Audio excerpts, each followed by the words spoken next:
Hallelujah, praise the Lord. हवा के दोष पर सरहदों की कैद से आजाद आपका दोस्त, आपका भाई, आपका खादिम पादी नबुल सैमुअल आपकी खिदमत में सलाम अर्ज पेश करता है। हम खुदा का शुक्र अदा करते हैं बाइबल टीवी ग्लोबल के लिए, आपकी मोहब्बत के लिए। आपको हम वेलकम कहते हैं जी एशियन गॉस्पेल शो में। और अभी हम आपको एक बड़ी खूबसूरत जगह पर लिए चलते हैं और आप सब एंजॉय करेंगे, बरकत पाएंगे आज के इस प्रोग्राम से। और इस प्रोग्राम की कुछ खास बातें जो है वो मैं बाद में आपके साथ शेयर करूंगा। लेकिन अभी मैं आपको स्टेट वे लिए चलता हूँ जी, रावलपिंडी पाकिस्तान में, जहां पर हमारे साथ हमारे आज के खूबसूरत मेहमान मिस्टर अदनान आसिफ साहब हमारे साथ मौजूद हैं। और उनका मैं तारुफ आपसे करवा देता हूँ कि अदनान आसिफ जो हैं ये प्रिंसिपल हैं Saint Patrick high school Rawalpindi में। तो आइए हम उनसे बात करते हैं। और Adnan, you're welcome to Asian gospel show. कैसे हैं आप? थैंक यू पादिर साहब, मैं बिल्कुल ठीक हूँ। और thank you very much for giving me an opportunity to be part of the Bible TV Global. Thank you. You are very regular viewer, and I know that it's a great opportunity for all of us that we are communicating through this social media. And for me, it's a great honor that you are our guest today in this Asian Gospel Show. सबसे बड़ी जो मेरे लिए खुशी की बात यह है कि आप उस अदारे के, उस इंस्टीट्यूशन के अभी आप प्रिंसिपल हैं जो कि मेरी माँ है। क्योंकि मैंने सेंट पैट्रिक से मैट्रिक किया और मेरे लिए बड़े ऑनर की बात है कि आज मैं एक ऐसी शख्सियत को अपने प्रोग्राम में उससे बात कर रहा हूँ जो कि उस अदारे के सरबराह हैं जहाँ से मैंने तालीम हासिल की।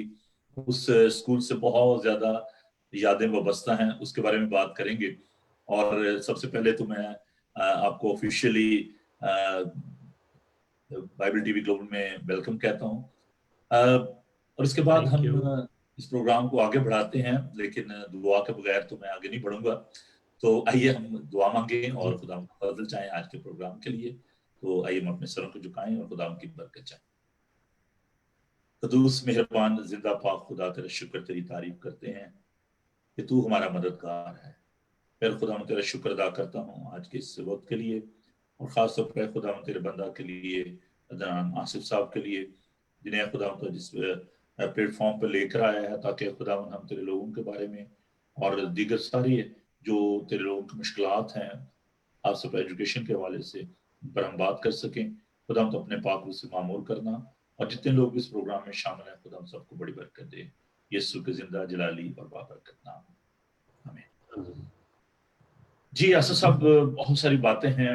यू आर क्वाइट यंग और वेरी एनर्जेटिक। और जब मैंने पिक्चर डाली तो बहुत सारे लोग मुझे कह रहे थे कि जी वो तो कुछ स्टूडेंट लग रहे हैं, वो तो आप कह रहे हैं जी प्रिंसिपल हैं। तो इट्स अ ब्लेसिंग। मैं वो कहना जी तो खोकर तो खूबसूरत, तो क्यूट। तो ये तो बड़ी खास बात है जी आपकी। और कैसे हैं आप? जी, मैं बिल्कुल ठीक हूँ और खुदा का बड़ा शुक्रगुजार हूँ कि आज मुझे ये मौका मिला कि मैं आपके साथ बहुत सी बातें शेयर कर सकूँ। और all the viewers of the Bible TV, I am very happy and very excited. Of course, we are all very excited. हमें जरा अपने थोड़ा सा ये आपकी जो ग्रोथ है उसके हवाले से, और कैसे आप इस सारे एजुकेशन के सिस्टम में आप कैसे आए, एजुकेशन में कैसे आपने अपने सफर का आगाज किया, और आप इस सारे काम में जो है वो किस तरीके से आप शामिल हुए। खासतौर पर ये एक बहुत बड़ा अदारा है सेंट पैट्रिक स्कूल, और उसकी दरस व तदरीस की जो जिम्मेदारी आपने संभाली। थोड़ा सा मैं अपने बैकग्राउंड के बारे में आप हमें बताइएगा कि आप पहले कौन से अदारे में खिदमत करते रहे, और अभी आप सेंट पैट्रिक स्कूल में जो खिदमत कर रहे हैं। जी, I started my early education in Gujranwala and then followed up.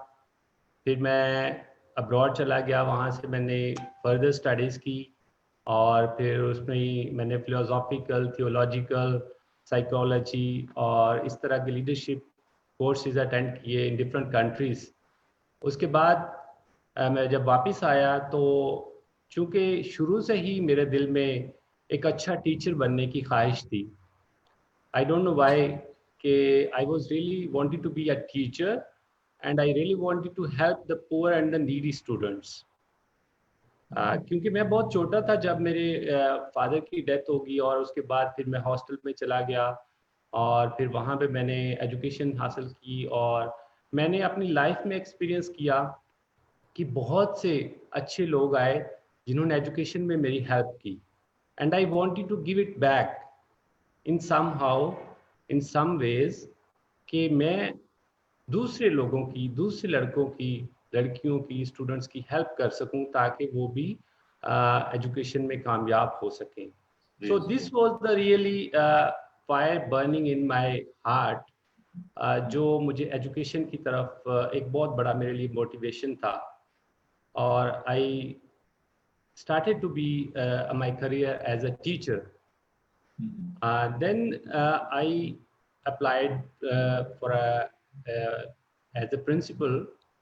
Then I think this is my sixth school as a principal.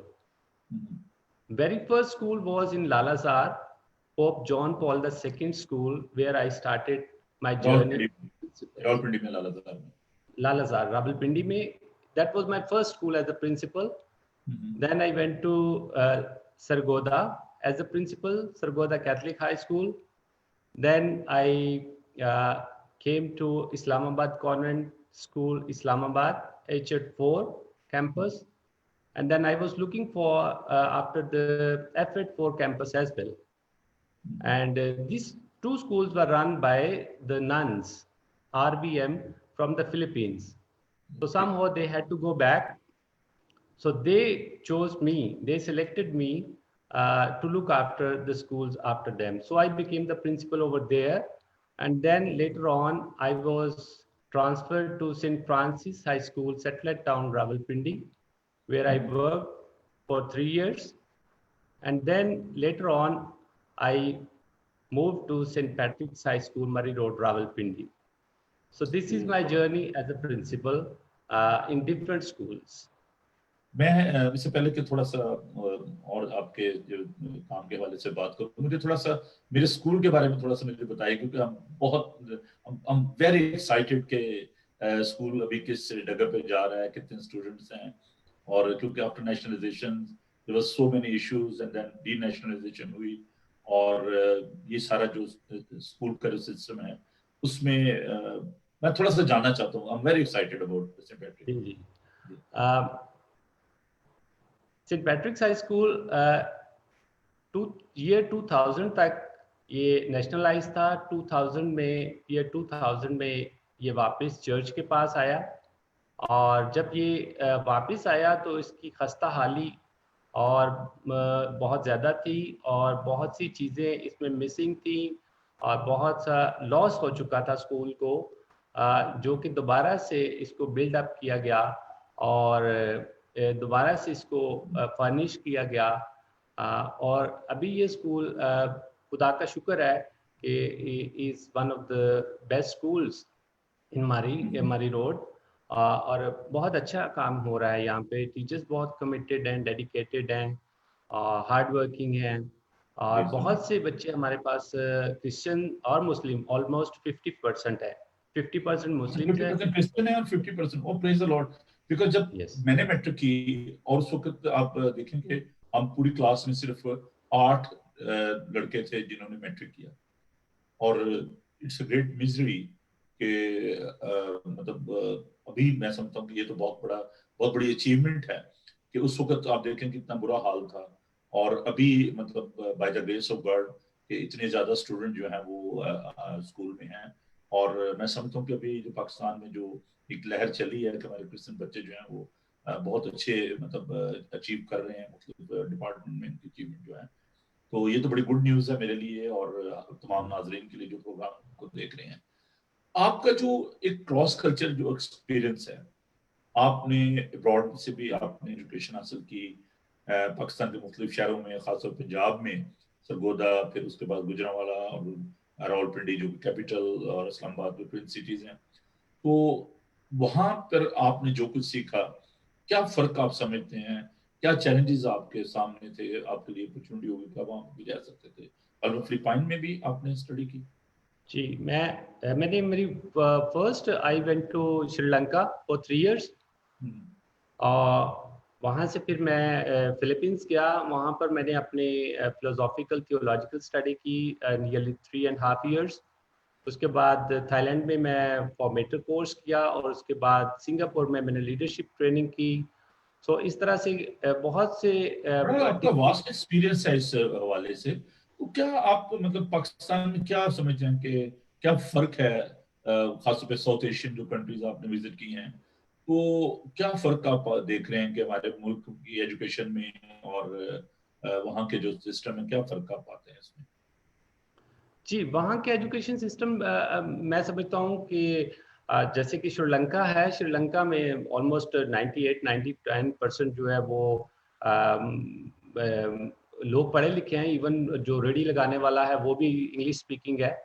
क्योंकि वहाँ पे स्कूल मस्ट है, नंबर 1 स्कूल मस्ट है। Plus state looks after the students for their books, for the uniform, and plus they provide the lunch as well. Okay. So these are the basic things when government is providing, so there is a less burden on the parents. तो ये So कभी government जो I है वो feel focus कर this रही is है? one of the reasons कि वो लोग sorry मतलब इसका ये कि गवर्नमेंट जो है they are very much concern about the education. जी गवर्नमेंट बहुत ज़्यादा कंट्रीब्यूशन है उसका। वो फिर पेरेंट्स के लिए आसानी हो जाती है। और पाकिस्तान में चूँकि एक वन ऑफ द रीजंस के सारा बर्डन जो है वो पेरेंट्स पे होता है। प्लस यहाँ पर डिफरेंट कैटेगरीज के लिए डिफरेंट स्कूल्स हैं। जो रिच हैं उनके लिए डिफरेंट स्टैंडर्ड है, जो पुअर है उनके लिए डिफरेंट स्टैंडर्ड है। इवन उनके लिए जो सिलेबस है, जो बुक्स हैं, जो करिकुलम है, वो सारा डिफरेंट है, ये तो एक जो नहीं। क्लासिफिकेशन है, देखिए मैं जब देखता हूँ रावलपिंडी को, वो एक तरफ जो है सेंट मेरी है, दूसरी तरफ सेंट पैट्रिक है। तो जो सेंट मेरी में जो बच्चे पढ़ते थे दे वर लिटिल बिट एरोगेंट कि जी हम इंग्लिश मीडियम स्कूल में जा रहे हैं। और जो सेंट पैट्रिक में थे वो मिडिल क्लास के या पुअर क्लास के जो बच्चे थे, बिल्कुल जो मार्जिनलाइज जो थे वो बच्चे थे।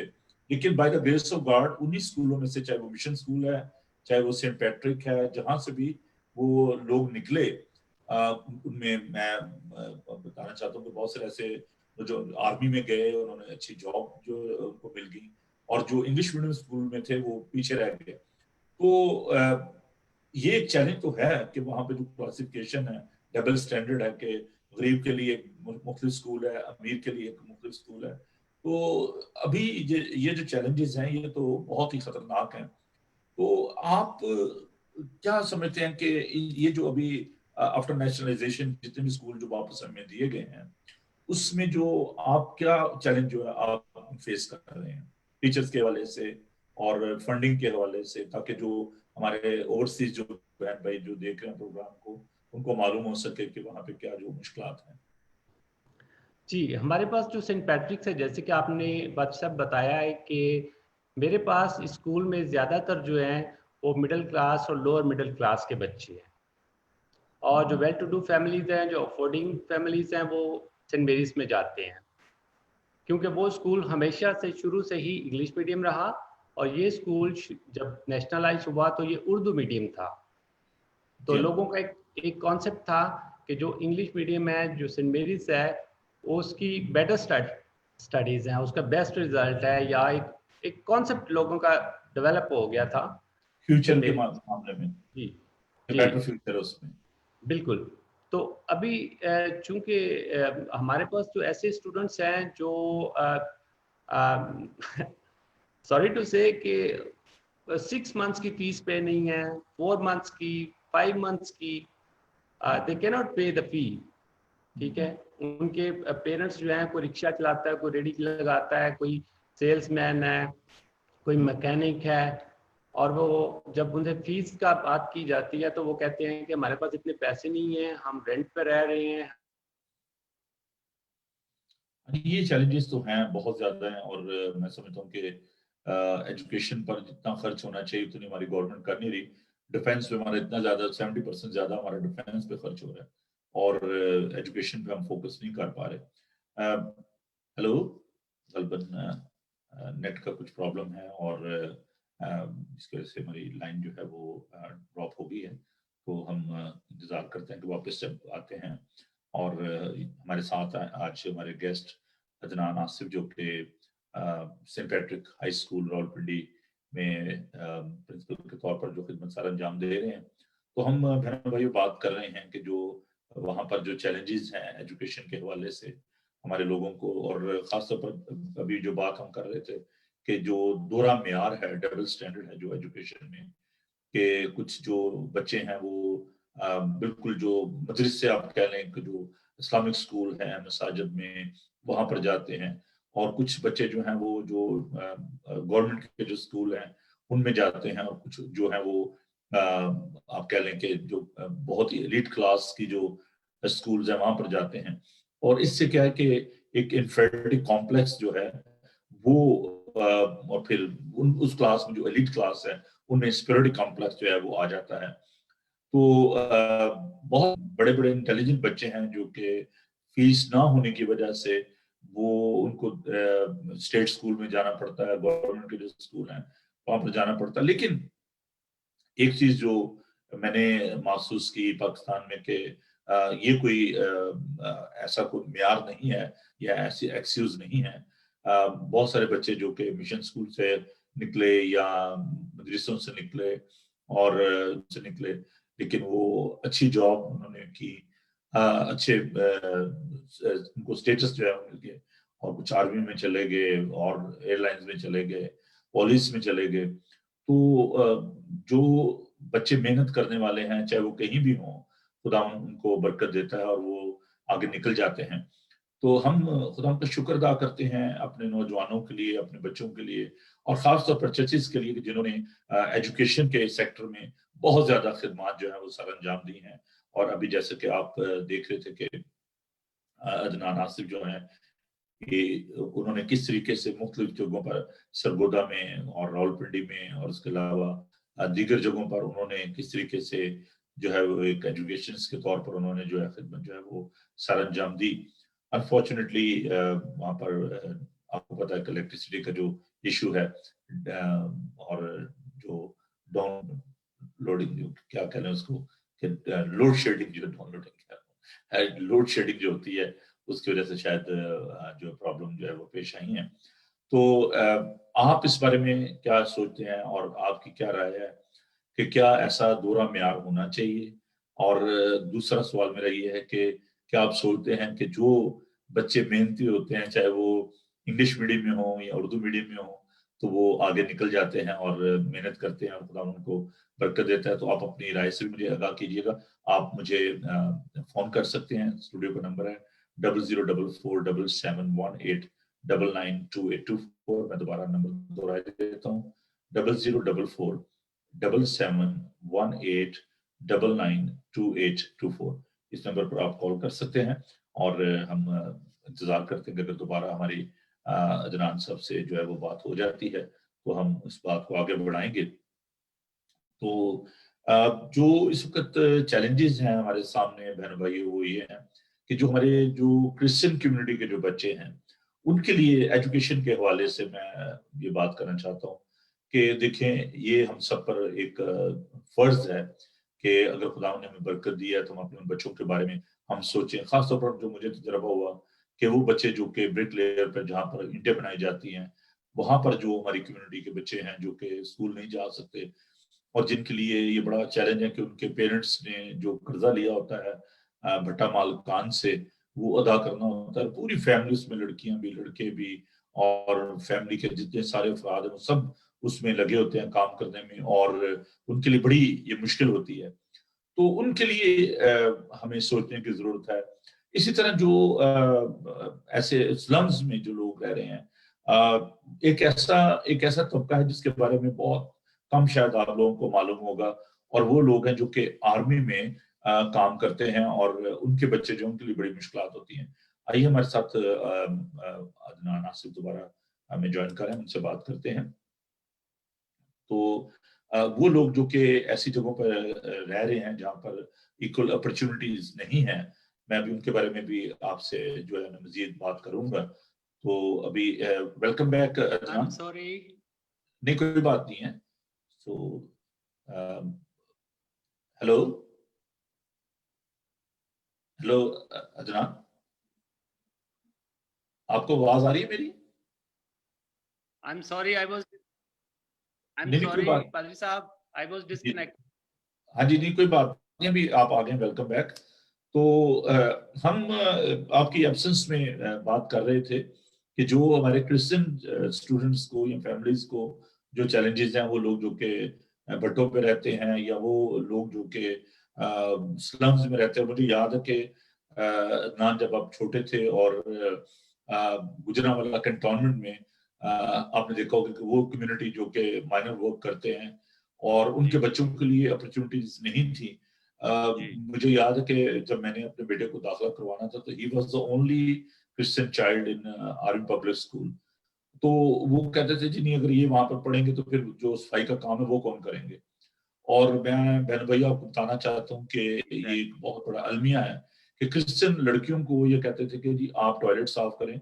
और फिर मेरी वाइफ वहां पर गई और उन्होंने, और फिर नाजिर जो थे उनकी वाइफ बाजी किरण जो है वो गई, उन्होंने कहा कि ये आप क्यों ऐसा करते हैं कि आप क्रिश्चियन बच्चियों को आप कहते हैं कि जी वो टॉयलेट साफ करें, और इसलिए कि उनके पेरेंट्स जो है वो सफाई का काम करते हैं। तो ये जो मुश्किलात हैं शायद आप लोगों को इनके बारे में मालूम नहीं है, खासतौर पर वो लोग जो कि अमेरिका कनाडा में हैं या यूरोप में हैं। तो आपको इस बारे में जानने की जरूरत है कि आप देखें कि हमारे जो वहाँ पर क्रिश्चियन कम्युनिटी के जो लोग हैं उनके लिए क्या मुश्किलात हैं। तो अदनान, हम आपसे जानना चाहेंगे कि जो कैथोलिक चर्च है, जैसे आप फरमा रहे थे कि वहाँ पर उनके लिए फीस की प्रॉब्लम है और वो बुक्स भी नहीं अफोर्ड कर सकते। तो आप क्या सोचते हैं? कैथोलिक चर्च जो है, जब मैं पढ़ता था तो दे वर वेरी सपोर्टिव, बहुत ज्यादा, हमें तो फीस देने की जरूरत नहीं पड़ती थी और चर्च जब हमें सपोर्ट करता था। तो आप इस हवाले से क्या बताना पसंद फरमाएंगे, चर्च की जो कॉन्ट्रिब्यूशन है? जी बिल्कुल बिल्कुल, Catholic church is still very supportive. वो बहुत सपोर्ट करते हैं। वो डिफरेंट टाइम्स पर बच्चों को स्कॉलरशिप्स भी देते हैं और बच्चों को फाइनेंशियली हेल्प भी करते हैं in the form of fee. So they are doing their best और वो अपने इदारों को फुली सपोर्ट कर रहे हैं, कोऑपरेट कर रहे हैं। और even in this time of COVID-19, they are very concerning about the staff, about the students, and everything. So they are doing well. आप इस माहौल में जहाँ पर बहुत सारे चैलेंजेस हैं, आपका क्या विजन है खासतौर पर अपने लोगों के लिए, क्योंकि क्रिश्चियन अदारे का प्रिंसिपल है। तो आपका क्या विजन है, पर्सनल विजन, कि आप क्या करना चाहते हैं अपने क्रिश्चियन बच्चों के लिए? जी, फर्स्ट ऑफ ऑल मैं चाहता हूं कि हमारे बच्चे जो हैं वो किसी भी तरह से एजुकेशन में दूसरों से कमतर ना हो। ठीक है, खास तौर पे उनका एहसास कमतरी का शिकार जो हैं वो ना हो। फुल कॉन्फिडेंस के साथ वो आगे बढ़ें और हमारी सोसाइटी का हिस्सा बने। और I always go to class 10, 9th and 10th and I try to motivate them. और उन्हें मैं बताता हूँ कि हम कहाँ पर हैं, हमने कहाँ पर जाना है। तो वहाँ उस डेस्टिनेशन, उस मंजिल तक पहुँचने के लिए we really have to work hard. Unfortunately हमारे बॉयज जो हैं वो थोड़े इररिस्पॉन्सिबल मैंने पाए हैं ये और तो है, नॉन लड़के हमारे सीरियस नहीं पाए पढ़ते, हैं लड़कियां पढ़ जाती बनिस्बत हैं। के। जी, तो मेरा ये विजन ये है कि हमारे बच्चे जो हैं वो एजुकेशन में आगे बढ़ें और मुआशरे का एक प्रोडक्टिव हिस्सा बने। जैसे आर्मी में जाएं, फोर्सेस में जाएं, CSS करें, टीचर्स बने, प्रोफेसर्स बने, अच्छी पोस्ट पे जाएं। मैं ये नहीं चाहता कि सिर्फ जैसे लोग कहते हैं कि जी हम हर एक यही चाहता है मेरा बच्चा डॉक्टर बने, मेरा बच्चा इंजीनियर बने। नहीं, बच्चे की पोटेंशियल के मुताबिक उसकी कैपेबिलिटी, एबिलिटीज को जाने। और मैं चाहता हूं कि मैं बच्चों को इस तरह से मैं कोशिश करता हूं अपने स्कूल में पॉलिश करने की कि उनमें जो टैलेंट है वो उसको लेकर आगे बढ़े। हम उन्हें फोर्स ना करें कि वो क्या करना है, उन्होंने ये they have to decide. So this is the vision for my Christian students. अच्छा, एक चीज जो आजकल आपको पता है कि बहुत ज्यादा इशू है, वो है एक तो जो है सोशल मीडिया, इंटरनेट जो है, और उसके बाद जो दूसरा बड़ा मसला है वो है ड्रग का। तो ये जो हर्डल्स हैं बच्चों के आगे बढ़ने में, खासतौर पर नौजवान लड़कों के जो ड्रग्स में मुब्तला हो गए हुए हैं वो, और उसके बाद ये जो मैंने देखा अभी जब मैंने विजिट किया पाकिस्तान, तो मैंने देखा कि बच्चे सारी सारी रात वो मोबाइल पे लगे रहते हैं और सुबह स्कूल नहीं जा पाते, वो झिड़कियां खा रहे होते हैं। तो इसके लिए कोई खास मॉरल जो एक डेवलपमेंट है, उसके लिए आप क्या कर रहे हैं कि बच्चों को, पेरेंट्स को मोटिवेट किया जाए कि एक सर्टन एज है जहां पर आपने बच्चों को मोबाइल लेके देना है, एक एक एक सेट टाइमिंग है कि रात को इतने बजे से इतने बजे तक आपने सोना है और आप मोबाइल को यूज नहीं कर सकते। Then the other problem with the drug के जब बच्चे जो हैं, चाहे वो 9th क्लास में 10th में हैं, दे स्टार्ट स्मोकिंग और बाकी जो आजकल जो गंद बुला है वो पीना शुरू कर देते हैं। तो आप उनके लिए, जो पेरेंट्स के लिए या बच्चों के लिए कोई अच्छा है कि जहां पर apart from the other education उनको मॉरली जो है वो उनको डेवलप किया जाए? जी, every first week of the month, we try to call the parents. We call parent teacher meeting. और उसमें हम उनको बहुत कुछ इस तरह की मॉरल वैल्यूज बताते हैं, पेरेंट्स के साथ भी शेयर करते हैं, और बच्चे का थ्रू आउट द मंथ जो उसकी एक्टिविटीज हमने ऑब्जर्व की हैं, जो उसका एटीट्यूड ऑब्जर्व किया है, वो पेरेंट्स के साथ शेयर करते हैं। बिफोर कोरोना, बिफोर दिस कोविड-19, हम बहुत हद तक पेरेंट्स को मोटिवेट करते थे कि मोबाइल फोन्स ना इनको दें, लेकिन चूंकि अब ऑनलाइन क्लासेस की वजह से मोबाइल फोन जो है हाँ जी, वो बिल्कुल जरूर है। और इंटरनेट और सोशल मीडिया बहुत आम, हर एक की मतलब ज़रूरत बन गया है। लेकिन मुझे टीचर्स ने बताया है कि बहुत से बच्चे इसका मिसयूज़ कर रहे हैं। बहुत से बच्चे लेट नाइट सोते रहते हैं और सुबह नहीं उठते, ऑनलाइन क्लासेस भी नहीं बिल्कुल लेते। बिल्कुल, ये बात है। और इवन कुछ लेडी टीचर्स ने मुझे बताया कि बॉयज़ 9th-10th के उन्हें बहुत तंग करते हैं, उन्हें मैसेजेस करते हैं, उन्हें कॉल्स करते हैं। तो ये सारी चीज़ें जो हैं, ये एक मिसयूज़ हो रहा है सोशल मीडिया का, इंटरनेट का, मोबाइल फ़ोन्स का। जी, इस पे हम ज़रूर अदनान आपके साथ मिलकर मैं ज़रूर इस एक स्पेशल प्रोग्राम हम इस पे रखेंगे, जिसमें हम जी, पेरेंट्स को जी। भी शामिल करेंगे। आई एम रियली ऑनर्ड कि आपने हमारी जो ऑर्गेनाइज़ेशन है बाइबल टीवी ग्लोबल और social harmony and development organisation, उसको आपने जॉइन किया है और you are part and parcel of this charity. तो आप चूँकि वहाँ पे पाकिस्तान में मौजूद हैं और आप ऑन ग्राउंड रियलिटीज़ जो हैं, उनको ज़्यादा बेहतर तौर पर समझते हैं। तो जो हमारे ओवरसीज जो बहन भाई प्रोग्राम को देख रहे हैं, या पाकिस्तान में भी जो लोग इस प्रोग्राम को देख रहे हैं, या यूरोप में बाकी जगहों पर, तो क्या आप उनको मैसेज देना चाहते हैं कि कैसे वो ये एजुकेशन में जो एम्पावरमेंट जो हम जो कर रहे हैं, लोगों को एम्पावर कर रहे हैं, बच्चों को, पेरेंट्स को। हमने बुक बैंक का सिलसिला शुरू किया चंद साल पहले, और उस बुक बैंक का ये था कि मैं अपने नाज़रीन को बताना चाहता हूँ कि जो जैसे बच्चे जो 9th क्लास के हैं, जब वो 10th में जाते हैं तो अपने बुक्स जो हैं वो दूसरे बच्चों को दे दें। इसी तरह जो दिगर क्लासेस के बच्चे हैं, मैं हाई स्कूल की बात कर रहा हूँ, कि जो बच्चे 6ठी क्लास से 7वीं में जाते हैं, वो अपनी बुक्स जो है वो दूसरों को दे दें। तो इस तरीके से हमने वो सिलसिला शुरू किया, और यहाँ पर भी लोगों को हमने कहा कि आप बच्चों की सपोर्ट करें बुक्स के सिलसिले में, और हमने एक बुक बैंक का जो है वो सिलसिला शुरू किया। तो इस तरह के जो प्रोजेक्ट हैं, जिसमें अभी मैं बात कर रहा हूँ कि जो बट्टों पे जो काम करते हैं, जहाँ पे ब्रिकलेयर पे, we want to empower all these children, and that is our vision and our passion, that we should empower our girls and our women empowerment पे हम काम कर रहे हैं, जिसमें सिलाई सेंटर्स हैं, बाकी जो कंप्यूटर सेंटर हैं। So that's our vision. आप पाकिस्तान में रहते हुए क्या मैसेज आप देना चाहते हैं ओवरसीज पाकिस्तानी क्रिश्चियंस को, कि how they can support the Christians over there in Pakistan? Yes, right now जैसे आपने बुक बैंक का जिक्र किया, तो वो सेंट पैट्रिक स्कूल में प्रैक्टिस है, यहाँ पर हम कर रहे हैं। और कि हम इस तरह से जो अगली क्लास में बच्चे जाते हैं, वो अपनी बुक्स जो है वो पिछलों को दे देते हैं। ठीक है, तो इस तरह से हम कोशिश कर रहे हैं कि स्टूडेंट्स के अंदर एक इस तरह की स्पिरिट को पैदा किया जाए ताकि they help one another. Of course. तो हम ये कोशिश कर रहे हैं, लेकिन there is a basic need at the, जब नया तालीमी साल स्टार्ट होता है तो वो कई महीनों तक बच्चों के पास बुक्स ही नहीं होती, because parents can not afford, they are poor. और फिर एक बच्चा नहीं है, फैमिली में 2 3 4 5 6 बच्चे हैं, उन्होंने सबके लिए अरेंज करना है बुक्स का, बैग्स का, यूनिफॉर्म का जी। और दूसरे का।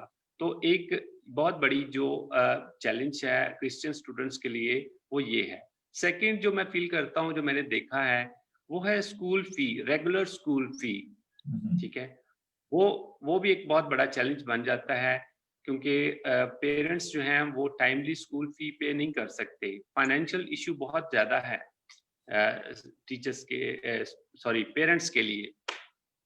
फिर जो घर में उनके लिए मैं समझता हूँ कि कोई मोटिवेशनल फिगर नहीं, एग्जाम्पलरी फिगर नहीं उनको नजर आता जो उन्हें गाइड कर सके, रोल मॉडल जिसको आप कह सकते हैं।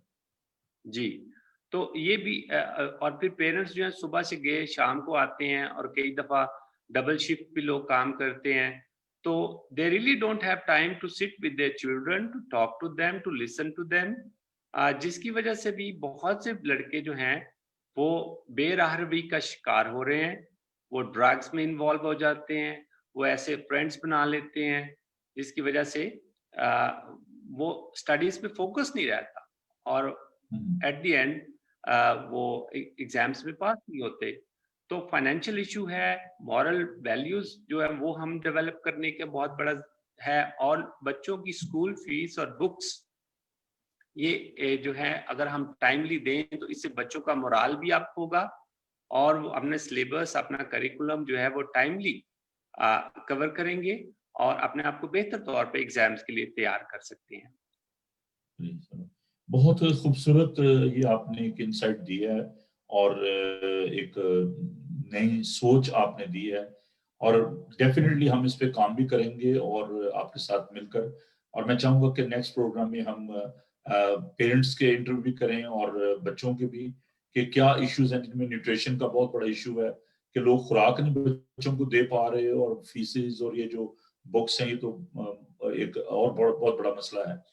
अब मैं ये समझता हूँ नाज़रीन के, देखिए अगर एक बाप या एक माँ जो है वो अपने बच्चे को पढ़ाना चाह रहे हैं और वो फीस अफोर्ड नहीं कर पा रहे, तो ये कितना बड़ा एक अलमिया है कि बच्चा पढ़ना चाहता है, पेरेंट्स पढ़ाना चाहते हैं, लेकिन फीस ना होने की वजह से, बुक्स ना होने की वजह से बच्चे जो है वो स्कूल नहीं जा पाते। तो ये एक बहुत बड़ा चैलेंज है हम सब के लिए, कि हम जो दायरे गैर में हैं, अपने मुल्क से दूर हैं, तो हम यहाँ पर आप देख सकते हैं कि वेस्ट में बच्चों को फीस की फिक्र नहीं है, बच्चों को पेंसिलों की फिक्र नहीं है, कलर की फिक्र नहीं है, उनको यूनिफॉर्म के लिए पैसे मिलते हैं, बुक्स जो हैं वो स्कूल में प्रोवाइड की जाती हैं। तो what about our children, those who are having all these issues, कि पेरेंट्स जो हैं उनके लिए सुबह ये चैलेंज होता है। हमें खुद पता है कि जब हम पढ़ते थे तो सुबह सवेरे के लिए हमने वो प्रैक्टिकल की बुक लेनी है, हमने जनाब वो ड्राइंग की बुक लेनी है, ये कॉपियां लेनी है, और सम टाइम जब पेरेंट्स होते थे वो अफोर्ड नहीं कर सकते थे तो हम स्कूल ही नहीं जाते थे। नहीं जी हमने स्कूल नहीं जाना क्योंकि मार पड़ेगी जी वहां पे, तो टीचर ने तो कहना जी तेरी किताब किधर है, तेरी कॉपी किधर है। तो ये बहुत बड़ा एक मसला है। तो मैं चाहूंगा कि जो लोग भी इस प्रोग्राम को देख रहे हैं वो जरूर इस बारे में सोचें, और let's join our hands and we can work together for the uplift of our community in Pakistan and India as well. और चूंकि इंडिया की मैं इसलिए बात ज्यादा नहीं करता क्योंकि मुझे मालूम नहीं है, मैं गया नहीं हूँ। I got a lot of passion for Indian Christians, but unfortunately due to some political reasons मैं नहीं जा पा रहा, क्योंकि मैंने थ्रू द वर्ल्ड ट्रैवल करना होता है, और पाकिस्तान जब जाऊंगा तो उन्होंने पूछना जी आप इंडिया क्या लेने गए थे, तो इंडिया वाले ने पूछना जी आप क्या लेने आए हो। लेकिन I love India and I love Indian people because I got a mixed congregation. मेरे चर्च में दोनों तरह के इंडियन पाकिस्तानी कम्युनिटी के लोग हैं, लेकिन हम चाहते हैं कि जो वहाँ पर जो लोग हैं उनके लिए भी हम काम करें। तो जो लोग उसमें हमारा साथ देना चाहते हैं, दे आर ऑल वेलकम। हमारी जो चैरिटी है social harmony and development organisation, इसमें हम वुमेन एम्पावरमेंट पे काम कर रहे हैं, एजुकेशन पे काम कर रहे हैं, हम डेवलपमेंट पे काम कर रहे हैं, जिसमें अभी देखें कोरोना वायरस की वजह से जो प्रॉब्लम्स हुई तो वहां पर हमने लोगों के लिए खुराक मुहैया की, और जब फ्लड आया वहां पर हमने ब्लैंकेट और बाकी चीजें जो है वो मुहैया की। तो अभी मैं चाहता हूँ कि जैसे अदनान हमारे साथ हैं, तो अदनान हमें जरूर आप बताइएगा कि मजीद हम किस तरीके से अपने लोगों के लिए बेनिफिशियल हो सकते हैं और वहां पर कैसे हम मिलकर काम कर सकते। If you have any idea you are free to share in this programme. तो अगर आपके पास कुछ आइडिया है इस बारे में और आप इस बारे में कुछ कहना चाहते हैं तो जरूर आप बताइए हमें। जी आपको आ रही है मेरी आवाज? जी, मैं I just wanted to share one because there is an internet connection problem. I know that. Sometimes I cannot hear you properly. I just want to add कि हमारे Christian students, they are very talented, they are very intelligent, of course, they are very capable, but just because of some practical issues, they drop out. So because of some practical issues, they can. हाँ जी बिल्कुल, ये जो issues हैं वो तो हमें दरपेश हैं। तो हम सॉरी कि कुछ इंटरनेट की वजह से पाकिस्तान में ये प्रॉब्लम हो रही है, तो हम बात जो है बेहतर तौर पे नहीं हमारी कम्युनिकेशन हो पा रही। लेकिन आप आखिर में प्रोग्राम के आखिर में क्या इंटरनेट हाँ जी क्या मैसेज आप देना चाहते हैं अदनान? मैं आपको प्रॉपर्ली नहीं फॉलो कर रहा। अच्छा कोई बात नहीं, आप क्या मैसेज क्या देना चाहते हैं एंड में लोगों को, जो क्या आप कन्वे करना चाहते हैं मैसेज इस प्रोग्राम में? Hello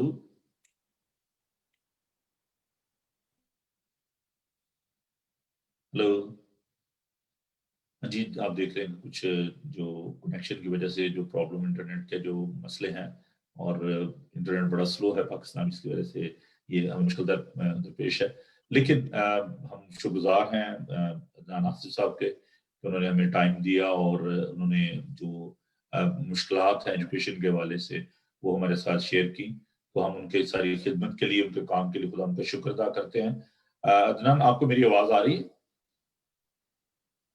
hello hello Adnan.